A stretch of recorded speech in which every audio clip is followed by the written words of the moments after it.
L'avocatier, le papayer, le safoutier et bien d'autres plants fruitiers ont été plantés le 9 octobre dans la résidence de l'ambassadeur de France au Congo. Ce planting d'arbres, qui s'inscrit dans le cadre du projet Ambassade verte porté par la France, traduit l'engagement de ce pays à œuvrer pour la protection de la biodiversité en impulsant un modèle de développement durable.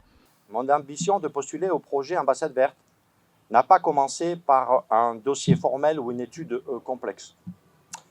Elle a commencé ici, dans la terre, au Congo, Brazzaville, à Bakongo d'ailleurs. J'ai commencé par planter avec rigueur et innovation une graine, jour après jour. Fort de cette découverte, l'envie a grandi, non pas de garder cette richesse pour moi, mais de la partager. Ce que nous essayons de faire, c'est effectivement d'accompagner ce processus.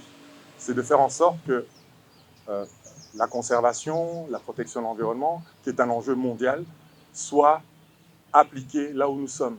Et je pense que c'est un des mots qui a été dit par Laurent. Nous sommes ici, il y a cette magnifique biodiversité, appliquons et faisons en sorte que cela avance et que l'on protège ce patrimoine vital pour tous.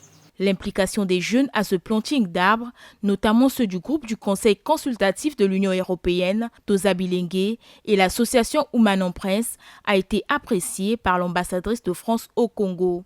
Il faut faire savoir que cette jeunesse engagée, chacun, nous avons une responsabilité. Et donc, ensemble, nous réparons cette responsabilité que nous avons prise, nous, nos grands-parents, nos arrière-grands-parents, peu importe. Mais nous le faisons, comme ça a été dit, pour nous-mêmes et pour nos enfants.